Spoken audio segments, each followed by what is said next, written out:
So, ఇప్పుడు back cut చేయబోతున్నాం. Back కూడా సేమ్ ఇలాగా ఆపోజిట్‌లో ఇలా వేసుకోండి. నా వైపు అంచు ఉన్నట్లు అంటే ఫోల్డింగ్ ఉంది కదా! ఆ ఫోల్డింగ్ నా వైపు ఉన్నట్లు చూసుకున్నాననమాట.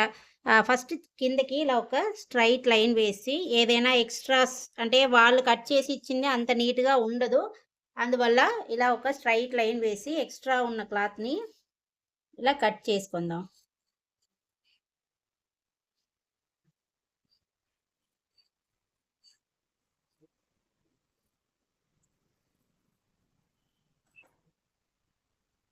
ఇలా కట్ చేసిన తర్వాత సేమ్ ఒక హాఫ్ ఇంచ్ కిందకి ఇలా ఒక లైన్ వేసుకోండి.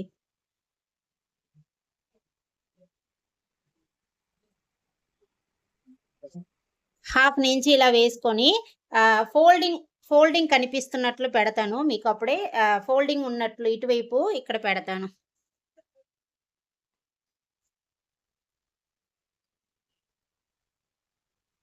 సో, ఇది ఫోల్డింగ్.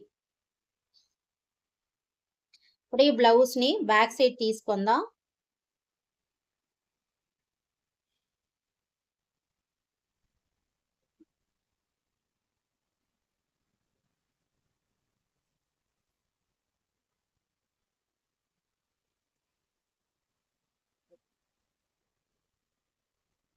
ఎలా ఫోల్డ్ చేస్తున్నానో ఒక్కసారి గమనించి చూసుకోండి. సో, ఇలా బ్యాక్ ఒకే దగ్గర ఉన్నట్లు ఫ్రంట్ ఇవంతా ఒక సైడు ఇలా ఉన్నట్లు చూసుకుందాం.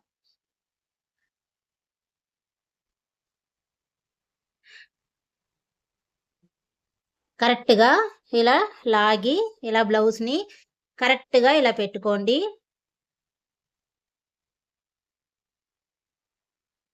సో, ఇప్పుడు ఈ కార్నర్ ఈ ఫోల్డింగ్ ఉంది కదా! ఈ ఫోల్డింగ్ దగ్గర ఇలా ఈ కార్నర్ దగ్గర ఇలా ఇలా పట్టుకొని లాగి నడుము ఎంత ఉందో లైట్‌గా ఉళ్ళు మాత్రం లూజ్ పెట్టమన్నారు. సో, కరెక్ట్‌గా ఇలా పెట్టుకోండి. ఇలా పెట్టుకొని ఇక్కడి నుంచి ఇక్కడికి ఒక మార్కింగ్. దీని తర్వాత ఎక్స్ట్రా ఇలా ఒక డాట్ పడుతున్నాం కదా! ఈ డాట్స్ కోసం ఒక 1 ఇంచ్ ఎక్స్ట్రా క్లాత్ ఒక 2 ఇంచెస్ దాకా వదిలేసుకోండి. మీరు బిగినర్‌గా అయ్యున్నారు అనంటే టేప్‌తో కూడా మీరు కొలుసుకొని ఇలా కరెక్ట్‌గా మార్క్ చేసుకోవచ్చు. మనకి ఆల్రెడీ కొంచెం లూజ్ అడిగారు కదా! సో, 1 ఇంచ్ నేను డాట్‌కిను ఒక 2 ఇంచెస్ దాకా మీరు ఎక్స్ట్రా ఖర్చుల కోసం వదిలేసుకోవచ్చు. అది మీకు కొంచెం టేప్‌తో చేసుకున్నారు అంటే కొంచెం ఈజీగా ఉంటదనమాట. సో, ఇప్పుడు కరెక్ట్‌గా ఈ బ్లౌజ్‌ని ఇలాగే ఉంచి నెక్ ఎంత హైట్‌కి నెక్ వస్తుందో కరెక్ట్‌గా అక్కడికి ఒక మార్కింగ్. ఇలా మార్క్ చేసుకోండి. ఇలా మార్క్ చేసిన తర్వాత ఇక్కడి నుంచి పైకి ఒక పావించి పైకి ఒక మార్కింగ్ నెక్ కోసం. సో, కరెక్ట్‌గా నెక్ ఇలా 2 అంటే ఇది స్క్వేర్ నెక్కే కదా పెట్టారు. వీళ్ళు స్క్వేర్ నెక్కే అడిగారు. అందువల్ల ఈ 2 స్క్వేర్‌ని ఒకే దగ్గర ఇలా పట్టుకోవాలన్నమాట. అంటే ఈ వి షేపు, ఈ స్క్వేర్ 2 ఒకే దగ్గర ఉండాలి. ఇలా కరెక్ట్‌గా 2 ఒకే దగ్గర ఉన్నట్లు ఇలా పట్టుకొని నా చేతులు చూడండి. మనం క్లాత్ కదలకుండా చేస్తూ ఉంటున్నామనమాట. అందువల్ల క్లాత్ కదలకుండా ఇలా చూసుకోండి. సో, ఇలా పట్టుకొని కరెక్ట్‌గా ఇప్పుడు ఈ షేప్ ఎలా ఉందో నేను అలాగే డ్రాయింగ్ చేయబోతున్నాను. మీకు కదులుతుంది అని అనుకున్నారంటే ఫస్టు కిందన డ్రాయింగ్ వేసుకోండి. వేసుకున్న తర్వాత ఇప్పుడు ఇది ఇలా పట్టుకొని ఇక్కడి నుంచి ఈ డ్రాయింగ్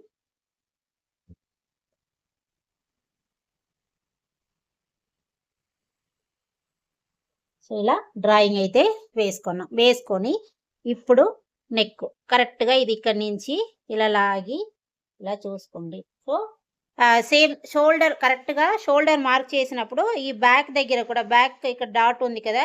ఈ డాటు ఇలా కిందన కూర్చున్నట్లు చూసుకోండి. కిందన ఇలా లాగి కిందన ఇలా టైట్‌గా పట్టుకొని టైట్గా లాగొచ్చు. బ్యాక్ కాబట్టి మనం ఇలా స్ట్రైట్గా లాగి ఎంతవరకు ఉందో అంతవరకు మీరు ఇలా లాగొచ్చు. సో ఇలా టైట్గా లాగి ఇక్కడ వరకు షోల్డర్ వస్తుంది. అందువల్ల నేను ఇక్కడ ఒక మార్కింగ్ చేస్తున్నాను. 1/2 ఇంచ్ పైకి ఒక మార్కింగ్ చేస్తున్నాను. సేమ్ షోల్డర్ దగ్గర కరెక్ట్గా షోల్డర్ స్టిచ్ ఎక్కడ వేశారో అక్కడ ఒక మార్కింగ్, అటువైపు 1/2 ఇంచ్‌లో ఒక మార్కింగ్. సో ఇది కస్టమర్ బ్లౌజ్‌నే నేను మీకు అలా చూపిస్తున్నాను. సో ధైర్యంగా మీరు ట్రై చేయొచ్చు. ఎన్ని యూట్యూబ్‌లో వీడియో చూసి మీ బ్లౌజ్‌ని మీరు పాడు చేసుకున్నారు. ఎందుకంటే కొన్ని దాస్తూ ఉంటారనమాట చెప్పకుండా. అందువల్ల మీ బ్లౌజ్ మిస్టేక్ అవుతూ ఉంటది. మన దాంట్లో మీరు కొంచెం అబ్జర్వ్ చేసి 1కి 2 సార్లు చూడండి. క్లియర్‌గా మీకు అర్థమవుతదనమాట. మీరిచ్చే సపోర్ట్‌ని బట్టే నెక్స్ట్ వీడియోస్ నేను అప్‌లోడ్ చేస్తూ ఉంటాను. సో ఈ కార్నర్ నుంచి ఈ కార్నర్‌కి ఇలా టైట్‌గా, అంటే ఇక్కడ నెక్ దగ్గర నుంచి ఆంపోల్ మార్కింగ్ చేయబోతున్నాను. అందువల్ల ఇలా కొంచెం టైట్‌గా లాగి ఆంపోల్ ఎక్కడ ఉందో అక్కడికి ఒక మార్క్ చేసుకుంటున్నాను. కరెక్ట్ మార్కింగ్, పైకి 1/2 ఇంచ్‌లో ఒక మార్కింగ్. మీరు కావాలంటే ఇది ఇలా సైడ్‌లో మార్క్ చేసుకోవచ్చు. సైడ్ మార్కింగ్ చేసి ఇప్పుడు నేను బ్లౌజ్ తీసేస్తున్నాను. మీకు డ్రాయింగ్ ఎలా ఉంటది అంటే ఇలా ఉందన్నమాట. ఇప్పుడు సేమ్ ఇలా మార్కింగ్ ఉందా, ఆ మార్కింగ్‌లో ఇక్కడ 1/2 ఇంచ్ మార్కింగ్ ఉంది కదా, దీనిపైన కరెక్ట్‌గా ఒక మార్కింగ్ చేసుకుందాం. ఇది 1/2 ఇంచి మనం పైకి మార్క్ చేసాం చూడండి స్క్వేర్ నెక్ కోసం.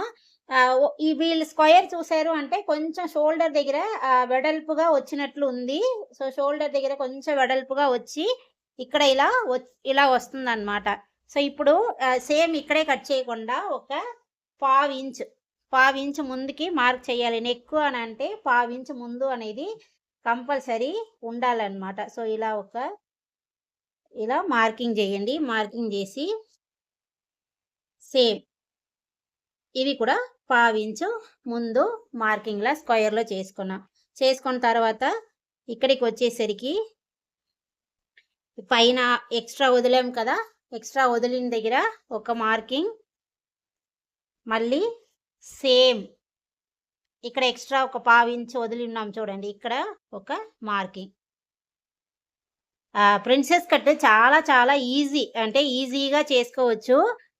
ఇప్పుడు ఇలా మార్కింగ్ అయిన తర్వాత హాంపోల్ కోసం ఇక్కడ ఒక 2.5 ఇంచ్ దాకా వదిలేసి ఇక్కడి నుంచి ఇలా ఒక కర్వ్ వేసుకోండి. ఇది హాంపోల్ స్కేల్ యూస్ చేసి కూడా మీరు వేసుకోవచ్చు. అది ఇంకా కూడా ఒక నీట్‌గా ఉంటది. ఇలా వేసుకోండి. ఇలా వేసుకున్న తర్వాత ఇది ఎక్స్ట్రా ఖర్చు కోసం, ఎక్స్ట్రా ఇక్కడ ఉంది కదా, దీని నుంచి ఇలా ఒక స్ట్రైట్ లైన్ వేసుకోండి. ఇప్పుడు ఇక్కడ స్కేల్‌లో కరెక్ట్‌గా మీరు ఇలా సెంటర్‌లో ఇలా పట్టుకొని ఒక ప్రెస్ చేసేయండి. చేసి ఇది బ్యాక్ డాట్ కోసం మనం ఒక మార్కింగ్ అన్నమాట. మీరు ఆది బ్లౌజ్‌లో ఎంత మార్క్ చేసున్నారో అలా కొలుసుకున్నా కూడా మీకు ఓకే. సో ఇప్పుడు ఇలా ఉంది కదా, దీన్ని ఇలా కట్ చేయబోతున్నాం. ఏ మార్పు చేయకండి, స్ట్రైట్‌గా ఇలా కట్ చేసేయండి.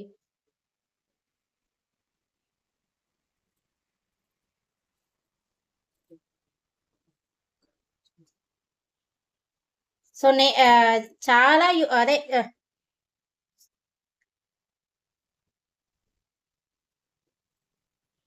సో మీకు బిగినింగ్‌లో ఒకవేళ కట్టింగ్ రావట్లేదు అని అనుకున్నారు అంటే పేపర్ మీద ప్రాక్టీస్ చెయ్యండి. పేపర్ మీద ప్రాక్టీస్ అయిన తరువాత మీరు డైరెక్ట్‌గా అప్పుడు క్లాత్ మీద చెయ్యొచ్చు. సో ఇప్పుడు ఆంపోల్ దగ్గర ఒక చిన్న నాచ్ అయితే ఇలా పెట్టుకుంటున్నాం. సో బ్యాక్ పీసు కటింగ్ అయిపోయింది. ముక్కలుగా అక్కడక్కడ ఇలా వదిలి అలా కట్ చేయకూడదు. ఇలా చుట్టూ చూసారు అంటే మీకు నీట్‌గా కనిపించాలి. అలా మీరు కటింగ్ అనేది చెయ్యాలన్నమాట. కటింగ్ చేస్తే అలా నీట్‌గా చేసుకోండి. సో ఇప్పుడు బ్యాక్ పీస్ అయిపోయింది. ఫ్రంట్ కటింగ్ చూడండి. సో